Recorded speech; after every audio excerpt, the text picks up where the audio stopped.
Thank you all for having me this morning for me and this afternoon for many of you. So with that, I'll pull up my presentation to get started.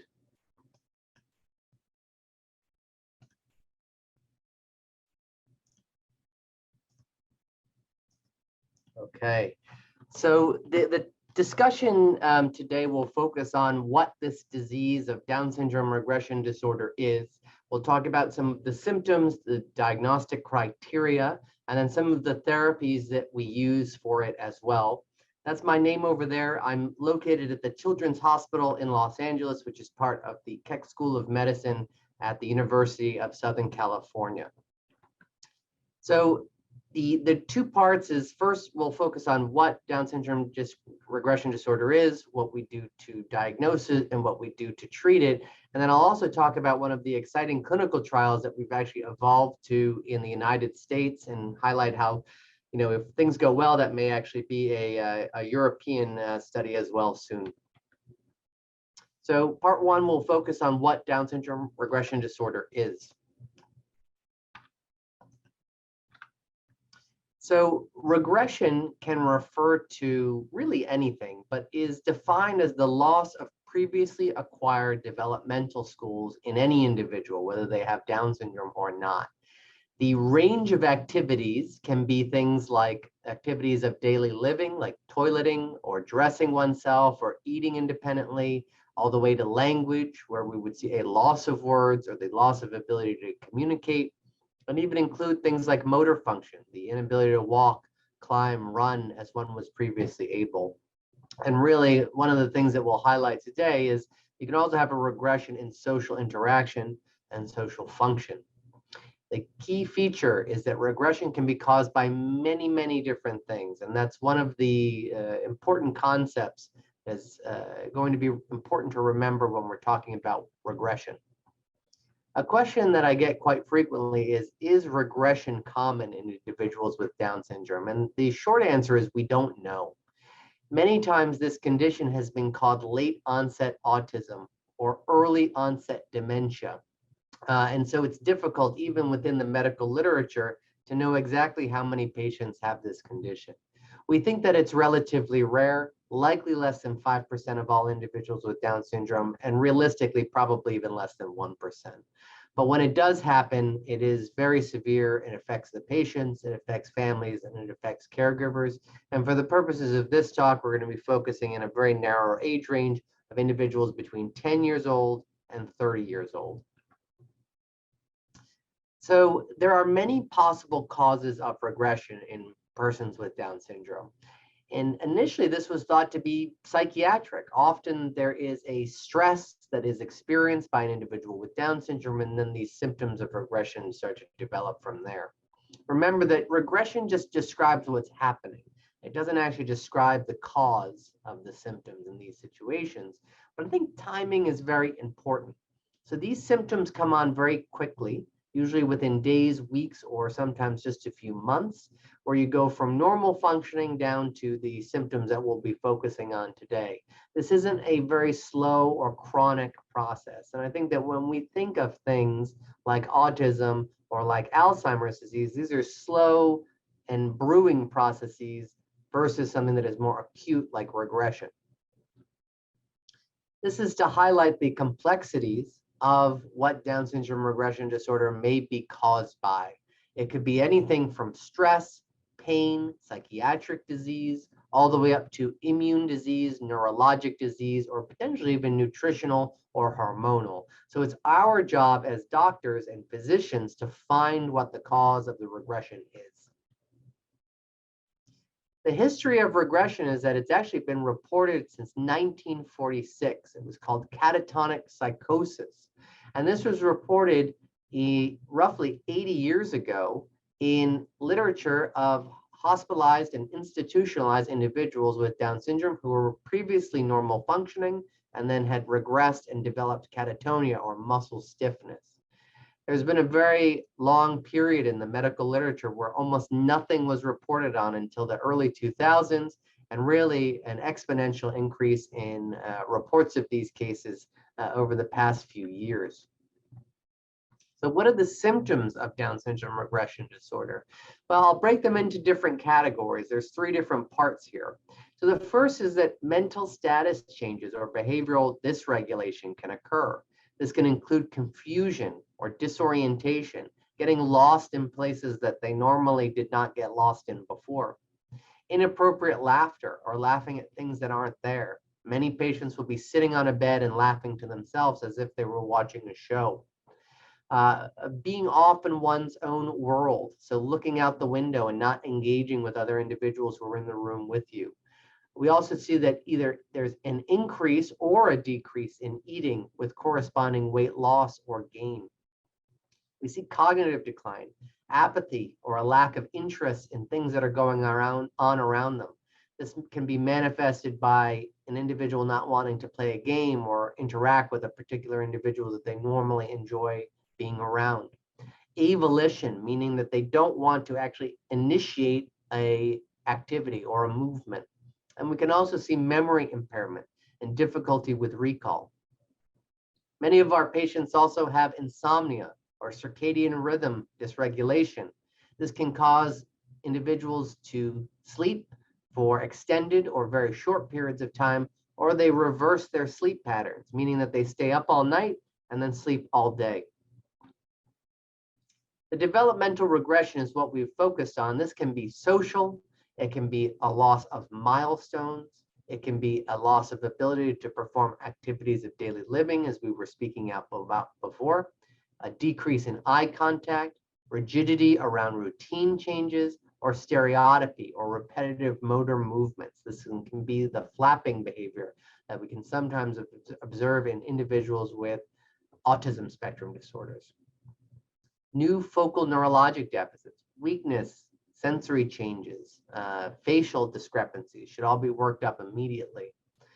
A movement disorder just describes the way that we move, and we see this as catatonia or the muscle stiffness. I'll show you some examples of that in a moment.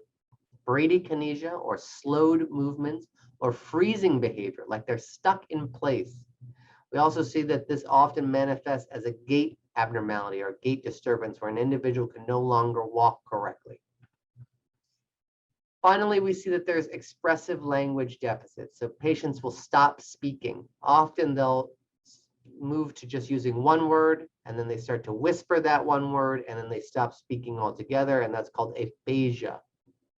We also see, especially in our young men, a variety of psychiatric symptoms, anxiety, delusions, depersonalization or derealization, meaning that they think they're in another world, they think they're living in a TV show, obsessive compulsive tendencies, and in our young men, again, aggression and agitation. I'll show you some videos, but these are examples of individuals who were writing and trying to communicate what was going on. On the left-hand side, you can see it says brain hurt, brain fog, call 911, which is our emergency services in the United States. On the right side of the screen, this is an individual who used to write very eloquently and profusely, and now her thought process is very much focused on Jesus and religious preoccupations, even though she was not necessarily a religious individual previously. This is an example of catatonia. These individuals, when you put them in an uncomfortable position, will just remain in that position unless you physically move them out of it. This is another example of catatonia, or that muscle stiffness and freezing. This young man had lost about 45 pounds from the time that his symptoms occurred because his muscles were so stiff he couldn't feed himself. You can head on back to your parents, okay? Can we turn around, Stephen? Come on, Let's friend. go back to mom and dad. Yep, I'm right over here. You need to hold my hand a little bit to... Very profound. Come on. We also see that there's dermatologic changes. We see that there's ichthyosis that develops over the skin and dorsal aspects of the hands as well. So what is our current understanding?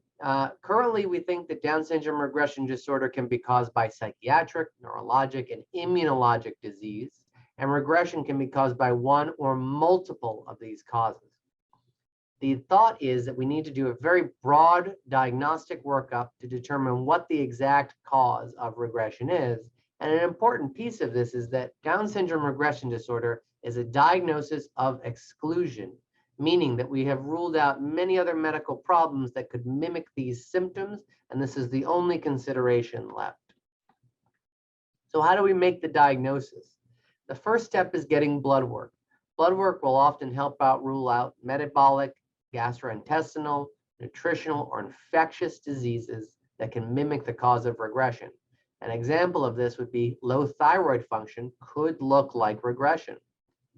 An MRI helps us determine if there's a structural cause or a brain anatomy problem that could be causing the regression as well.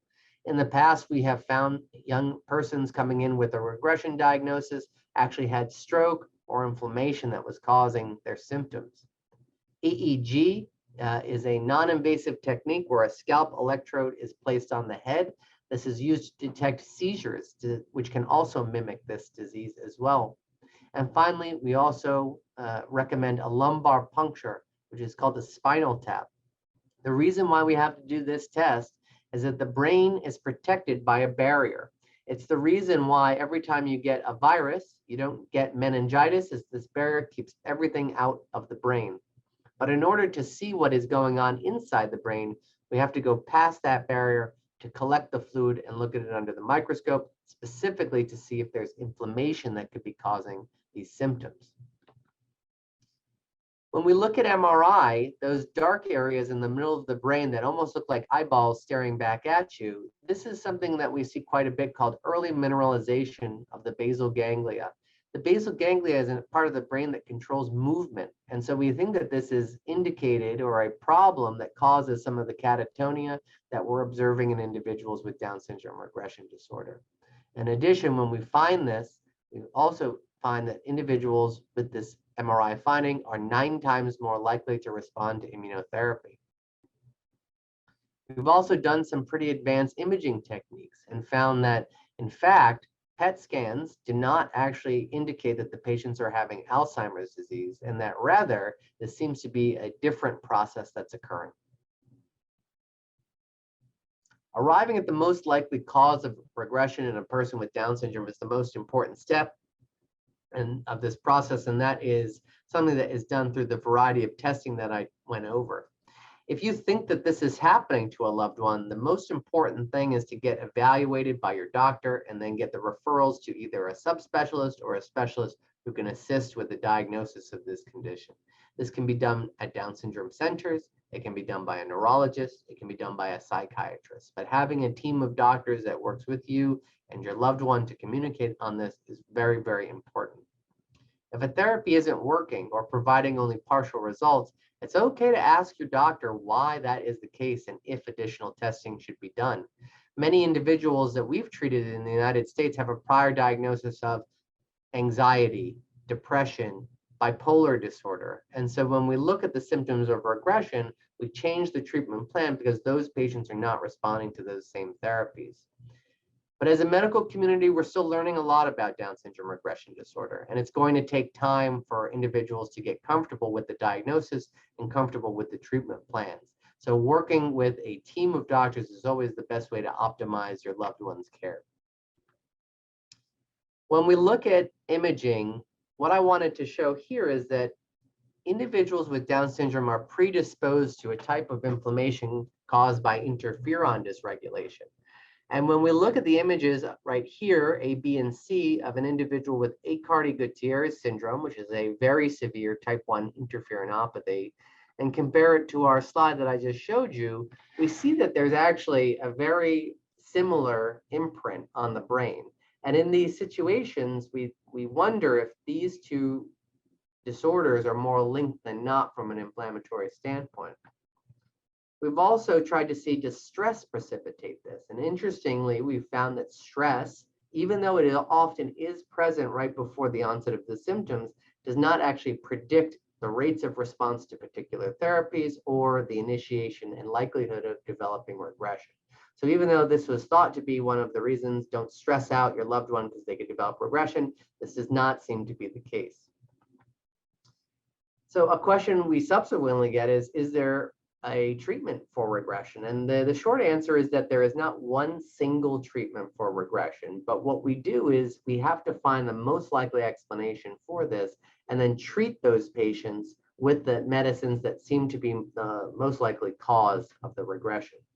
The reason why I showed you the slides of that other immunologic inflammatory disease, Aicardi-Goutieres, and Down syndrome regression disorder, is that has provided us at Children's Hospital Los Angeles a link and justification to try immune-based treatments that have worked in other conditions that leave these similar MRI signatures. But the treatments are very broad. They include antidepressants and antipsychotics. Even though we don't think that this is a primary depressive disorder, antidepressants can help with language production and the speed of movement with many of our patients. For our loved ones who have who have aggression and agitation or insomnia, antipsychotics can be a helpful therapy in those individuals. Many have used electroconvulsive therapy in the United States when this was thought to be a primarily psychiatric condition. This is a controversial therapy, but also seems to be quite effective, treating about 70% or 70% of patients having a reduction in their symptoms associated with the use. We also use things like benzodiazepines. These are medications that are branded as Ativan in the United States to help treat that slowness or the catatonia that we previously saw. And then what I'll focus on in the next two slides is immunotherapy, or treatments to augment the immune system in individuals with Down syndrome regression disorder. When we looked at individuals who had either EEG, MRI, or lumbar puncture abnormalities, we found that immunotherapy was markedly successful in those individuals, to the point where it was 4 times higher a likelihood of having a response to those treatments if we actually use them. And in specific detail, IVIG was 88% effective across all patients, which is a very high number. IVIG is intravenous immunoglobulin, which is a protective antibody-based therapy that helps relax or calm the immune system and provides an immune boost for patients. While we saw that that medication had a good effect, we did not know how long to treat patients for. So we scheduled for patients to come off therapy in 9 to 12 months on treatment. What we found is that when we pulled the therapy off, about 50% of individuals who had come off had recurrence of their symptoms, and 50% were able to get off and maintain the gains that they had already developed. This is an example of some of the different metrics in our responders versus non-responders on our therapies here. You can see the 25-foot walk and the Bush-Francis catatonia rating scale are measures of catatonia or slowness, and the neuropsychiatric inventory is the assessment of many of the other features of Down syndrome regression disorder. But what you'll see is that in the patients who ended up having a relapse, their scores almost went back to where they were before, whereas in the responders, they stayed low over time. We also found that those individuals who went on to have a relapse when we took them off of therapy had neurodiagnostic abnormalities at baseline. That includes EEG, MRI, and lumbar puncture abnormalities. When we started to wean these therapies off, it only took about 5 weeks for the symptoms to come back, that you were 8 times more likely to have a relapse if you had an MRI or a lumbar puncture abnormality, and that the median time to recover after we reinitiated the treatment was about 6 weeks. So we were able to salvage these patients even when we had precipitated a relapse, but we did gain very valuable knowledge that about 50% of patients would do very well off of treatments. We also found that there were unintended benefits of these therapies. So in 34 individuals with autoimmune skin disease and regression, eczema, psoriasis, and vitiligo, 88% reported a benefit, and we also had 4 patients with a history of rheumatism who were not treated. All of them had a subjective improvement in their joint swelling and pain. This is an example of a young woman that we evaluate who actually had her hair regrow during this time. Now, she's made clinical improvements with her regression, but also her hair growth has been quite profound during that time as well. Many of our patients are getting better, and we're very happy for that. But with that, we've identified that there's a need for clinical trials and understanding the best treatments for these conditions. I'll just show you a very brief video of one of our patients that we've consulted on.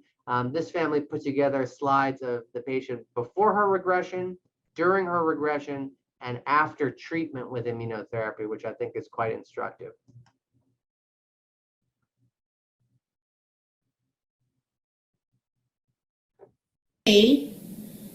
Go away. I am now going to go to bed. Yeah.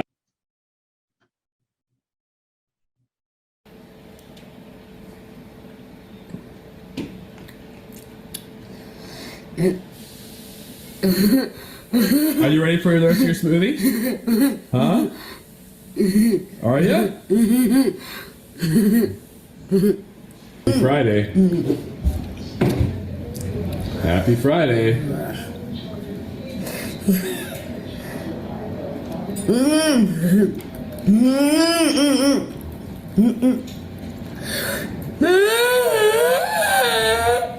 It's okay.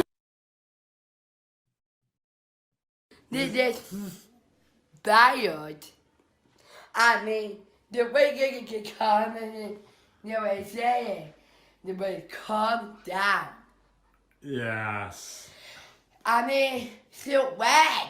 Sweaty? So wetty. Sweaty. Go take a shower. Did you get shower? Yeah. As you can see, the individual was essentially mute and not speaking for about 2 years, and then had such a profound effect after the immunotherapy was started, which was very exciting for us. I'll briefly talk about one of the clinical trials that we're opening up in Down syndrome regression disorder in the United States. We're very hopeful that the results of this study will prompt additional studies, potentially in Europe as well, but has provided an option for families because there are no FDA-approved therapies, at least in the United States, for the treatment of this condition. This trial is being run by the Children's Hospital Los Angeles, which is where I'm based, and the Children's Hospital of Colorado. The goal of the study is a phase 2B, is to compare the different treatments for safety and then subsequently efficacy, or how well the treatments work, and then look at the mechanisms by which these treatments are actually helping. A phase 2 study means it's in the middle of being approved. So we know that the therapy has a pharmacokinetic profile, and now we're looking to see safety in individuals who have the condition that we're concerned with. The 3 different therapies that we're using are lorazepam, which is a medicine that is used to treat catatonia, IVIG, which I've just showed you is very effective at treating the condition, and a medicine in the United States called tofacitinib or Xeljanz, which is actually approved for rheumatoid arthritis, but we think is going to be very effective at treating inflammation in individuals with Down syndrome because of the particular cascades that are at play in those persons. This is an open label study, meaning that you know what you get, 3-arm, meaning 3 different treatments, and it's there's no placebo for this. The lorazepam, as I mentioned, works for catatonia. IVIG is an immune boosting medication that has many different indications, and tofacitinib is approved for other inflammatory diseases and is a JAK inhibitor, or a Janus kinase inhibitor. It's just a type of inflammation that it targets. The side effects of the lorazepam are sedation and dizziness. IVIG is allergic reaction, and tofacitinib, the biggest difference is that it suppresses the immune system as well and can cause some GI side effects in addition to that. So all of these medications have already proven to be safe in persons without Down syndrome regression disorder, although we really want to focus on the safety of them within the treatment arm. The research component of this is we also want to look to see what causes Down syndrome regression disorder, and this involves a lot of blood testing and response on and off these medications as well. We're looking at patients 8 to 30 years. It's 12 weeks of treatment, and we're looking to do 60 participants over a period of 5 years. And as always, our primary endpoint is safety, and then secondarily, we're looking for improvements in all of the fields that I have listed there. These are typical study designs. So every 2 weeks, individuals come in for lab testing, for therapy visits, and it is hopefully going to be providing a lot of information on how well these patients are doing in a short period of time. We always want to say, well, why compare these medications? I think, two of these treatments are immune-based, and I think that that is our emerging hypothesis about what is going on in Down syndrome regression disorder for many patients, although the lorazepam does not affect the immune system at all, and this allows us to actually compare if there is a difference in immune versus non-immune treatments for this condition. In addition, our hope is to use some of the data that we get from this study to be more personalized in our medication approach and identifying biomarkers in the blood, MRI, or lumbar puncture that can help us predict who will respond best to particular treatments. So with that, we are recruiting. I've included our 2 emails at the very bottom of the screen. I realize that many of the individuals I'm talking to on this call are from very, very far away and may not be able to participate, but I do want to recommend that you keep your eyes peeled for further studies that may be opening up in the European Union or Europe in the near future as well. We've gone very far in a short amount of time with our testing and identification of this condition. We're very helpful to hopefully find a way to reverse the symptoms permanently when we can identify it very soon. Thank you everybody for having me. I've included some of the organizations in the United States that have helped us with our the promotion of our trial and the development of a clinical trial for this condition. And with that, I'd be happy to answer any questions that anyone may have regarding Down syndrome regression or even neurologic disease in persons with Down syndrome in general. Dr. Santoro, very, very nice of you for this all details information what you gave us to us. During your presentation, we had several questions, and maybe you could see them as well in this bubble question and answer. And maybe we could start just reading for others, because most people, they don't see what others wrote. Okay, first question, it is from Sophie Molin. Do we have information or statistics for older than 30 years old people for the regression? It's a very good question, Sophie. We don't have great information on individuals over 30. I think that the challenge here has been that this is often where a diagnosis of Alzheimer's disease can potentially occur. And so we've been hesitant to say that this is regression as opposed to something else. That being said, we're starting to investigate individuals between 30 and 40, and we're also starting to investigate younger individuals who are less than 10. But we don't have very good data at this point, but we're trying. Thank you very much.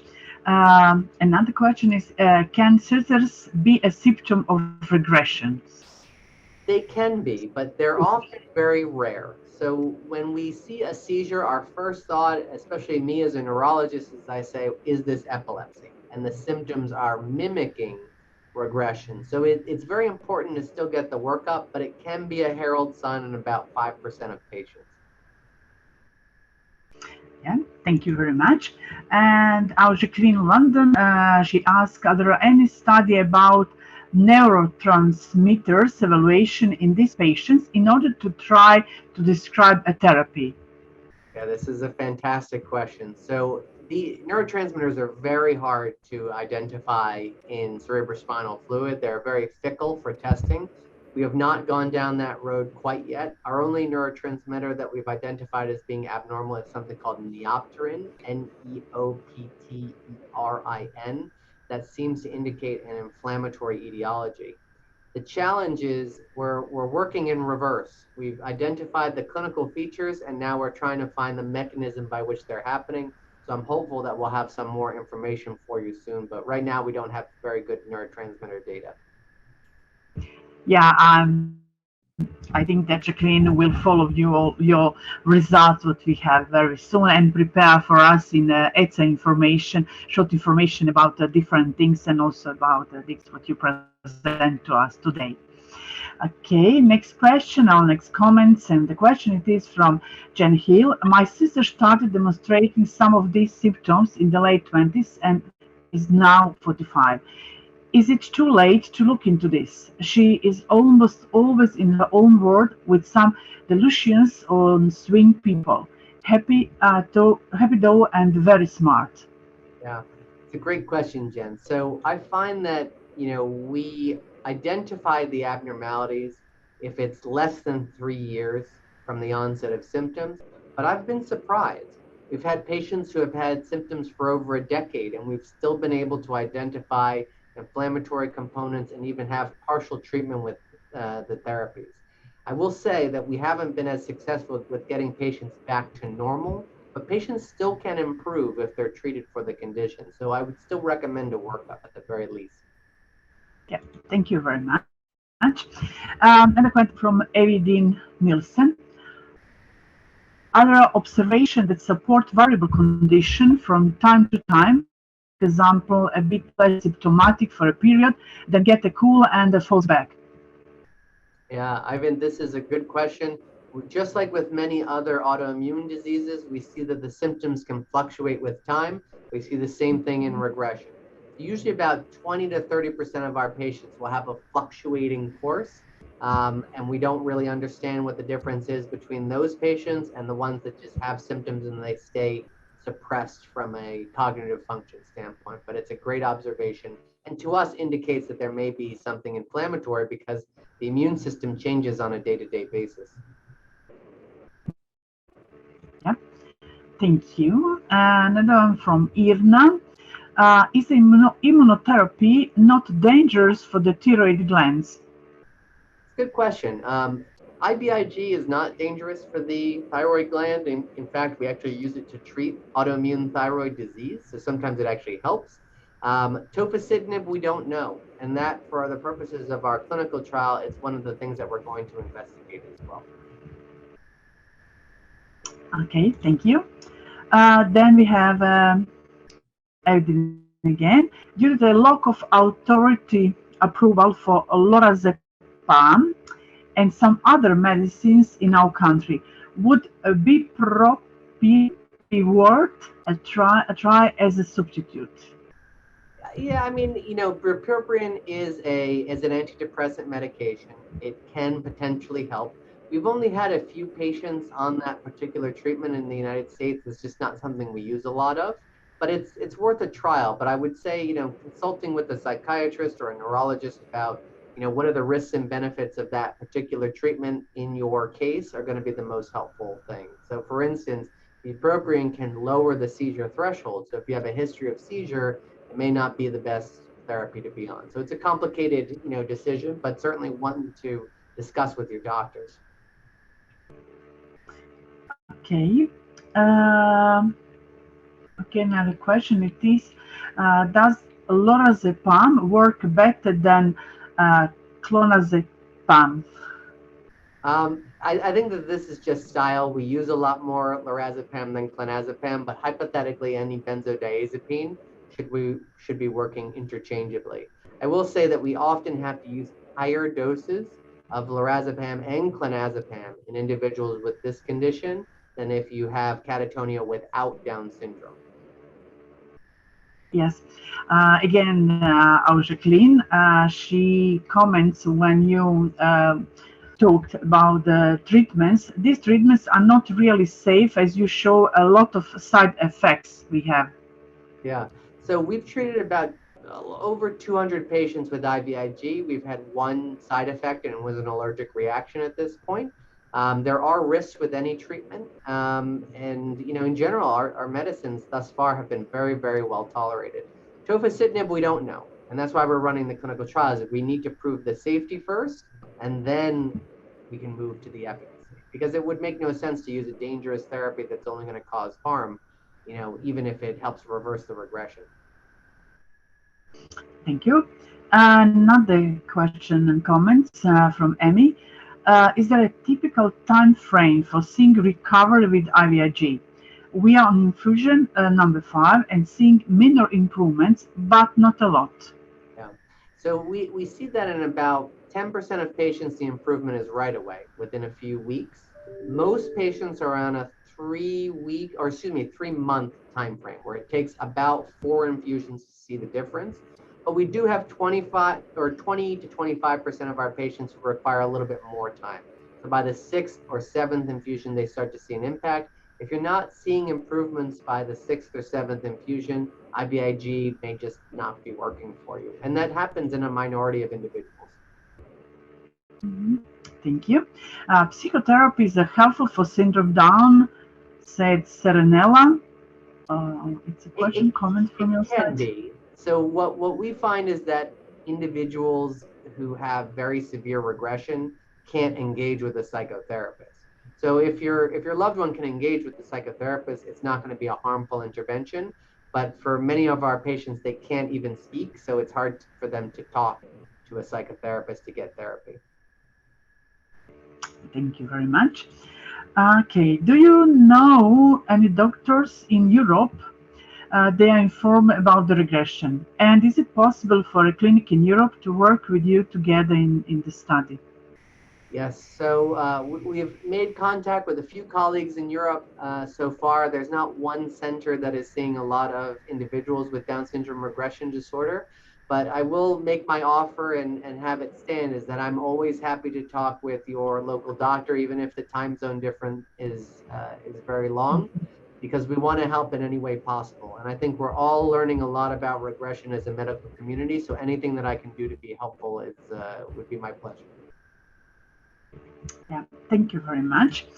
We will have that in mind. Thanks for the insight. What about the prevention of Down syndrome disorders, especially target nutritional intervention? Thanks. Yeah, Just so big thanks. thus far, we haven't found anything that necessarily prevents Down syndrome regression disorder. And again, it seems to be very rare. So, in terms of trying to prevent it, there may not be something that is generally recommended because it is so infrequent. We have had many patients on the targeted nutritional intervention. I don't find that it's particularly helpful in terms of making a difference, but we tell all of our patients if you think it's helping, that's very good. But again, if you're not seeing improvements or you're not seeing a dramatic change in the behavior, it may be time to come off of that therapy because it is very costly and very laborious to do the amount of nutritional replacements needed. Yeah, thank you. Kara wrote us, if none of the blood work shows abnormalities and no inflammation has been detected through the test, what else could be the likely cause? None of the medication or IVIG has helped my doctor with the regression. Yeah. And so, Kara, this is a really hard question to answer because I don't know your daughter's case, but certainly if the treatments for regression aren't working and all of the blood work is coming back negative, I think that may indicate one, that it may not be regression, it may be something else, or two, we need to repeat or expand some of the diagnostic workup that's been done. But again, I can't really offer more specific details just based on the question. Yes, we have one German, and okay, we will translate it, or maybe Cora or Michaela help us with this German question. I'll go to another one and then come back to this German. Our doctor has lost so much weight. Has anyone died from this disorder? Yeah, we see many patients lose a lot of weight, often in the setting of catatonia.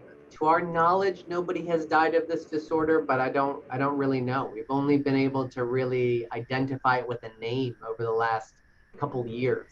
So, there are some individuals who get quite sick at the time that they're coming in because they can't keep up their weight, they can't keep up their nutritional status. So I'm hopeful for your daughter will kind of turn the corner on that front, but it's hard when we see the weight loss. And that's one of the images or videos rather that I showed during my presentation is, 30, 40, 50 pounds are not infrequently encountered in our clinic in terms of weight loss.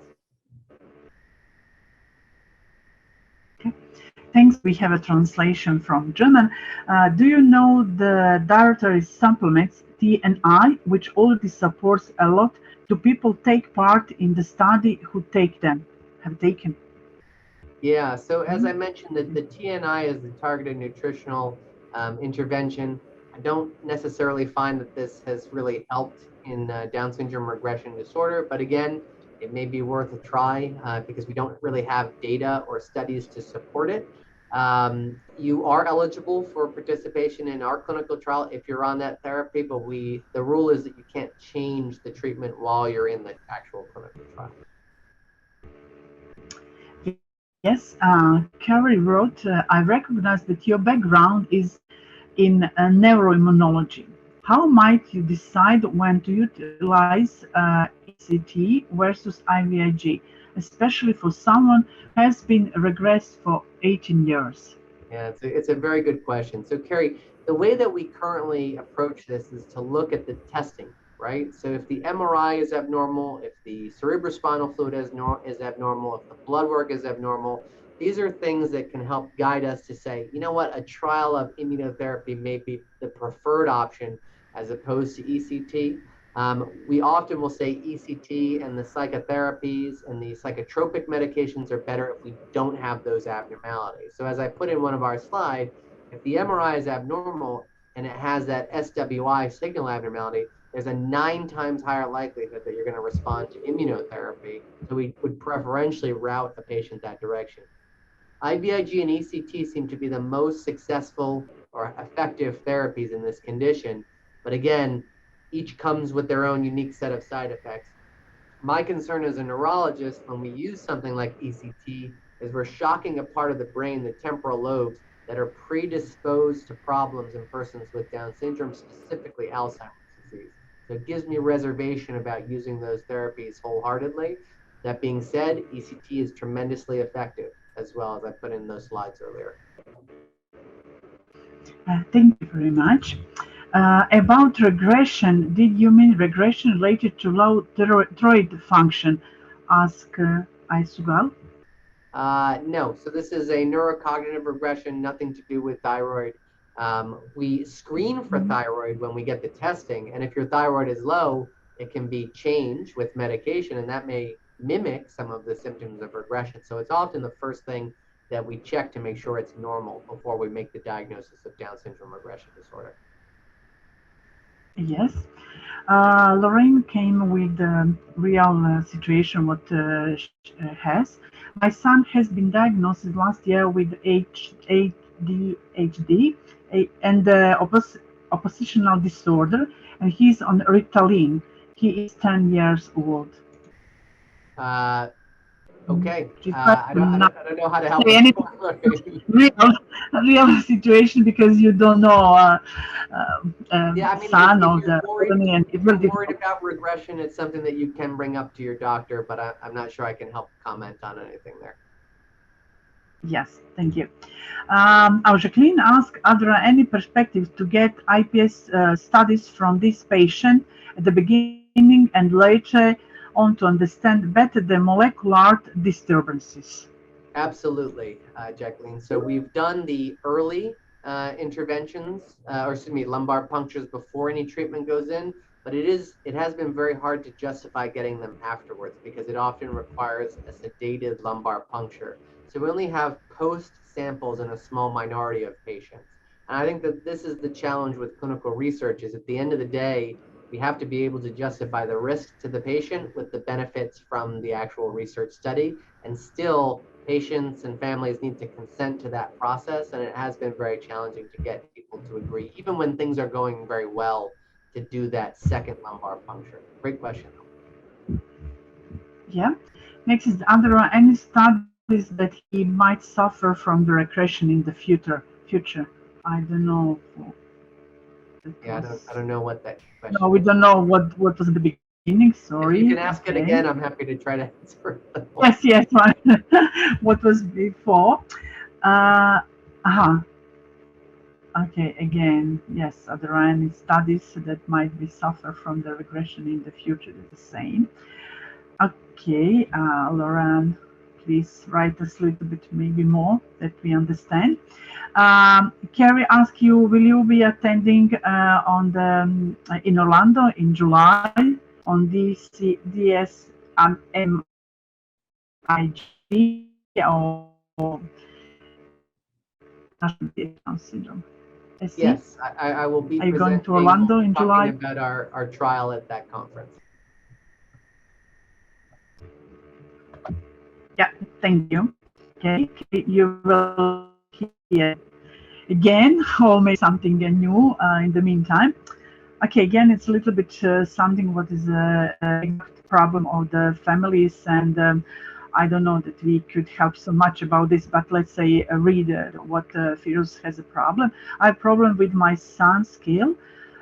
We have tried for several years several medication or creams which not help. He is red and sore around his eyes and the next to his nose and chin. Is it possible to mention any creams or treatments for eczema? I Yeah. think physio we can't help so much You're asking about the this. qualified person because as a neurologist, I don't know any creams that are good for that. Sorry, physio, maybe contact some family group in your area or maybe association in your country. Sorry, we can't help you. Okay. Okay, Professor Albertini, Italian, advised against the use of benzodiazepines for person with Down syndrome. That was mentioned on 7th of December 2011. Do you Yeah, I hear don't know who anything? Dr. Albertini is, but we've had tremendous success with the use of benzodiazepines in the treatment of Down syndrome regression disorder. We've treated over 200 patients, and it's probably the second most effective therapy outside of IVIG and ECT. Okay, we don't know, Lorraine. Please write us if you would like to have a more clear question and answer. I could say that we answer on all questions what we got. I hope that all who listen us are satisfied. If somebody has some more question, please write us. We have a few minutes more. In the meantime, I would like to thank again to Dr. Santoro. Really, it was a pleasure to hear all what you are doing and your team and how the progress will go on, I hope, in the future to help our youngsters and also adults in the future to have a better life, because it's very important for us parents to recognize, to follow, and also to see how our youngsters and children are doing. And with the presentation like yours, that will help us so much in a lot of cases what we have. There are some questions about recording. Yes, recording it's will be done. Okay, it will be finished nearly. When we finish this webinar, it is also on the Facebook Direct. It will be on the YouTube channel and also on all languages, what we said that we have today. It will be in the next around 10 or 15 days also on our YouTube. Thanks a lot to all of you who listen us today. Dr. Santoro, would you like to say something more to us, parents, and also people who are working with person with Down syndrome? Yeah, at the end? I thank you. Thank you all for having me. I mean, this is a tremendous honor for me. I think that if you have a suspicion that your child or your loved one may be having any of these symptoms, it's always best to bring it up with the primary doctor to see if you should get a referral or to see if additional workup should be generated. If you do have questions or you want to have your doctor reach out to our team at CHLA, don't hesitate to email us. The email is dsresearch, research at chla.usc.edu. And that goes to me, my nurse, my research coordinator. So somehow, some way, someone will answer the call out, whether it's a personal question or if it's a medical professional seeking an additional opinion. Thank you very much. And for all of you who maybe couldn't write what Dr. Santoro said with the email address, please go to the Facebook and look their presentation again, and you will find the email address on which you could send your questions and some proposal from your life. Thank you very much to all of you. We are finished for today, our webinar, and looking forward to see you soon on some new webinars, most probably on the in the autumn. Now all of in the June, July, and August will go to holidays. sometimes, and in that case, we will not be able to arrange new webinars for this period. But have a nice time and work very hard with your children and youngsters, and repeat again what we said on all our webinars. Go to our YouTube channels. Thanks to all of you. To Dr. Santoro, have a nice day and the work today. And for people in Europe, have a nice evening, and see you soon in some other occasion. Bye-bye.